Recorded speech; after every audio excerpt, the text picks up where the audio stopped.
Guys, Mr. B here. Just a little update on what's going on out here in the winter garden. It's a beautiful day out here. It's probably going to be over 65 in shorts. Hey, we do get some of those good days in California. Anyway, here's what I got going on. I just emptied out a bunch of my buckets, added some more compost to them, azomite, things like that, and I got a tray here full of what do we got here? Cabbage. What is that? The Copenhagen early Walthen 29 broccoli, Siberian kale. Sorry about the shadow. Some collards. I don't know what that, Georgia South or something, Georgia something, and some spinach. I put a bunch of these spinach under the hoop house already. But so got a bunch of those. Just started filling up some little buckets and trying to put some things in small containers that are over on the side of the yard that gets a lot of sun. This is the kale, so I'll give you an update when I get them all done. So here's what we ended up doing with all the little saplings. I know they're still kind of small for this time of year. I just know now to plant my seeds a lot earlier for the stuff that I want to grow in the winter time. But anyway, so here's these are kale. It's a Siberian kale. Just put them in some black pots. This area gets most of the sun this time of year. It's on the north side of the garden. I got what I put in, and the thing here, the only reason I've got that there, it isn't for these to grow on, it's just to keep the dog out, keep him from digging up in there. But let me see, I got 3 broccoli in there. 3 broccoli in there. Again, the cage just to keep the dog out. And I just picked the healthiest ones of I planted about 4 or 5 seeds in every cell and just picked the healthiest ones out of each one that came up. I got some collard greens in this barrel. 3. Figure definitely can't do more than that, and this might even be kind of pushing the limit on these, but I'll just probably keep some of the center leaves that grow towards the center, just kind of trim them a little bit so that most of the growth just goes to the outsides and in between. We'll see how it goes.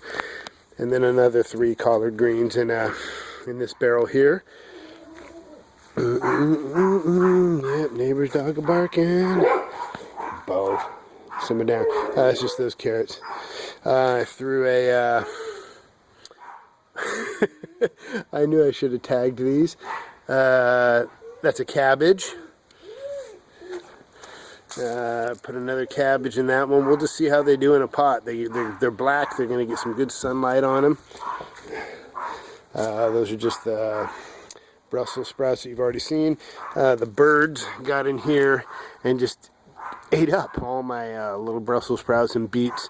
So I put a broccoli in the back and two kale up front, and then in the raised bed only half of this thing gets sun, so I got a broccoli there in the back end and a broccoli over there because they'll grow a little bit taller. This is the north end. Oh goodness gracious, Bo, leave it. This is the north end of this bed, and then I got a cabbage there, cabbage there, cabbage there,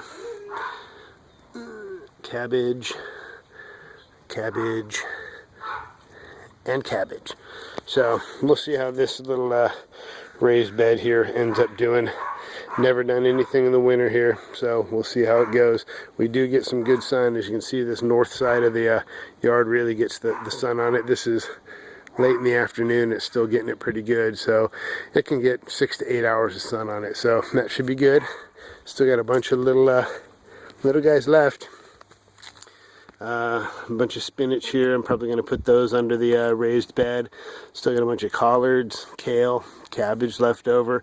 I'll probably just have to put those under the hoop house in case any birds or anything eating this other stuff. But like I said, real late in the year to be putting this stuff in the ground. We'll see what survives. We'll see what's actually edible by the time early spring comes around, and hopefully this stuff will be healthy by then and just grow right into spring. And because I'll probably have to dump some of this stuff out of the Bubba. Hey. Come on, what you doing? Yeah.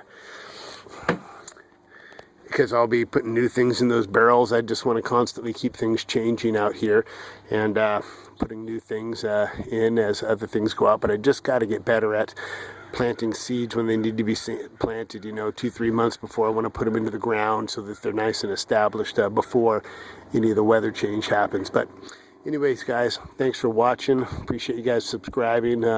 Leave comments, leave questions, and again, thanks again, Mr. B.